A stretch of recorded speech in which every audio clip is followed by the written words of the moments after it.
আজ দুপুরে ভাতের পাতে থাকছে অমৃত স্বাদ, একদম জমে যাবে। নমস্কার বন্ধুরা, রূপা সিম্পল অ্যান্ড ডেলি লাইফে আপনাদের সবাইকে অনেক অনেক স্বাগত। আজ আপনাদের সামনে অমৃত স্বাদের এক রেসিপি নিয়ে হাজির হয়েছি। উচ্ছে বা করলা অনেকেই খেতে পছন্দ করেন না, বিশেষ করে তো ছোটরা। কিন্তু যদি এভাবে উচ্ছের রেসিপি তৈরি করেন তাহলে ছোট বড় সবাই কিন্তু চেয়ে চেয়ে খাবে। বেশি তেতোও লাগবে না, আবার দারুণ সুন্দর স্বাদ। এই রেসিপি দিয়েই অর্ধেকের বেশি ভাত খাওয়া হয়ে যাবে। তাহলে চলুন শুরু করি আজকের অমৃত স্বাদের রেসিপি। যদি রেসিপিটা ভালো লাগে তাহলে একটা লাইক, কমেন্ট, শেয়ার ও নতুন বন্ধুরা প্লিজ একটা সাবস্ক্রাইব করে আমার পাশে থেকে যাবেন। রেসিপির জন্য আমি একটা গ্যাসে কড়াই বসিয়ে দিয়েছি। সবার প্রথমে কড়াইতে আমি 2 টেবিল চামচ পোস্ত নিয়ে নিলাম। পোস্তটা একটু শুকনো খোলায়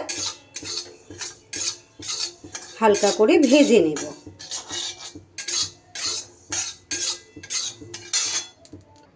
পোস্তটা আমার শুকনো খোলায় নাড়া হয়ে গেছে, আমি এটা একটা প্লেটে ঢেলে নিয়েছি। এবার কড়াইতে দিয়ে দিচ্ছি কিছুটা রাইস ব্র্যান অয়েল। আপনারা এখানে চাইলে সর্ষের তেলেও এই রেসিপি করতে পারেন। তেলটা গরম হলে এর মধ্যে দিয়ে দিচ্ছি একটু নুন আর দিয়ে দিচ্ছি একটু হলুদ গুঁড়ো। এইবার এর মধ্যে দিয়ে দেব আমি গোল গোল করে কেটে রাখা বেশ কয়েকটা উচ্ছে। সুন্দর করে নাড়াচাড়া করে ভাজা করে নেব উচ্ছেগুলোকে। আমি এখানে বেশ ঢাকা দিয়ে দিয়ে ভেজে নেব।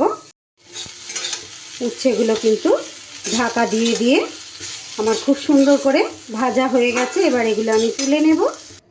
উচ্ছেগুলো তুলে নিয়ে আবারও কড়াইতে আমি দিয়ে দিচ্ছি একটু তেল, দিয়ে দেব একটু ফোড়ন। এখানে আমি 5 ফোড়ন আর একটা শুকনো লঙ্কা ফোড়ন দিলাম।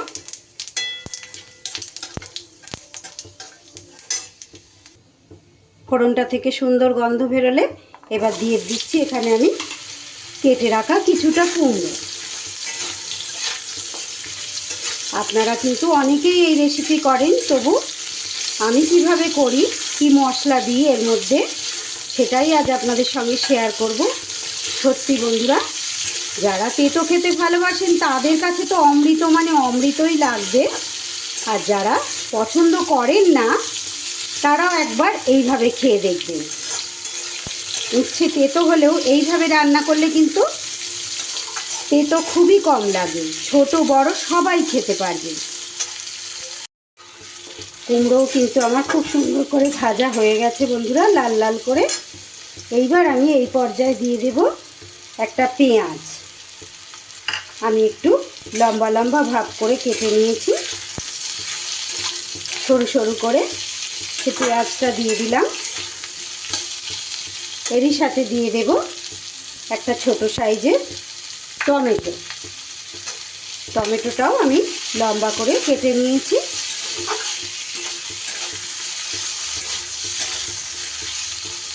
তেতো শুধু ছোটরা না, বড়রাও কিন্তু অনেক বাড়িতেই আছে, খেতে চায় না। এইভাবে করবেন বন্ধুরা, সত্যি খেয়ে নেবে সবাই। এবার দিয়ে দিচ্ছি একটু নুন, তাহলে টমেটো আর পেঁয়াজ দুটোই খুব সুন্দর তাড়াতাড়ি নরম হয়ে যাবে।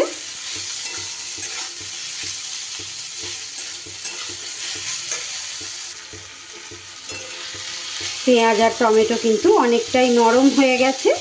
এইবার আমি এই পর্যায়ে দিয়ে দেব একটু গুঁড়ো মশলা। এখানে আমার সামান্য হলুদ গুঁড়ো আছে, একটু লঙ্কার গুঁড়ো আর হাফ চা চামচ ধনে আর হাফ চা চামচ জিরের গুঁড়ো আছে। মশলাটা দিয়ে মশলাটাও খুব ভালো করে সবজির সাথে একটু নাড়াচাড়া করে কষিয়ে নিতে হবে। আমি কিন্তু গ্যাসটা লো ফ্লেমে রাখা আছে বন্ধুরা।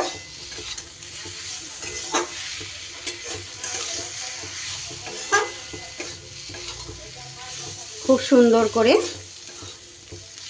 মশলার সাথে কষিয়ে নিয়েছি। কুমড়োগুলোও কিন্তু আমার একদম সিদ্ধ হয়ে গেছে। এইবার আমি এই পর্যায়ে দিয়ে দিচ্ছি ভেজে রাখা উচ্ছেগুলো। উচ্ছেগুলো দিয়েও খুব ভালো করে গ্যাস কমানো অবস্থায় নাড়াচাড়া করে নিতে হবে।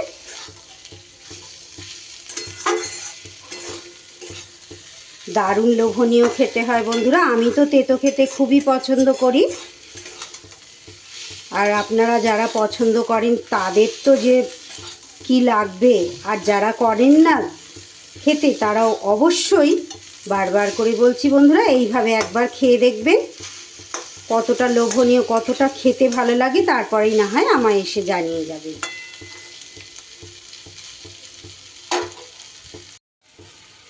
এইবার আমি ওপর থেকে ছড়িয়ে দিচ্ছি যে ভাজা পোস্তটা ভাজলাম, সেইটা পুরোটা দিইনি, একটু রেখে দিয়েছি,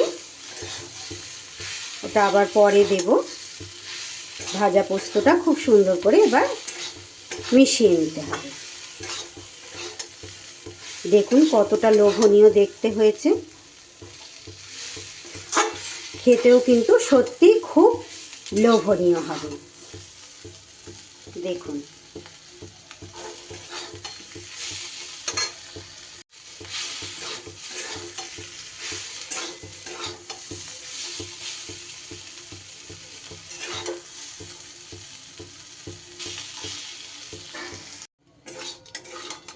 দারুণ স্বাদের উচ্ছের রেসিপি কিন্তু আমার একদম রেডি। গরম গরম ভাতের প্রথম পাতে পরিবেশন করে দিতে হবে আমার এই আজকের দারুণ স্বাদের উচ্ছের রেসিপি। বন্ধুরা কেমন লাগলো অবশ্যই একটা কমেন্ট করে জানাবেন। ভালো লাগলে বন্ধুদের সাথে একটা শেয়ার করে দেবেন। আর যারা নতুন এসেছেন তাদের কাছে আমার অনেক অনেক অনুরোধ, প্লিজ বন্ধুরা আমার চ্যানেলটা সাবস্ক্রাইব করে আমার পাশে থেকে যাবেন। আবারও একটু ওপর থেকে এইভাবে ভাজা পোস্ত ছড়িয়ে দিতে হবে। আমার আজকের রেসিপি তাহলে এখানেই শেষ করছি বন্ধুরা। সবাই খুব ভালো থাকবেন, সুস্থ থাকবেন। আবার ফিরে আসছি এমনই কোনো সহজ লোভনীয় রেসিপির সাথে। আজ তাহলে আসি, টাটা।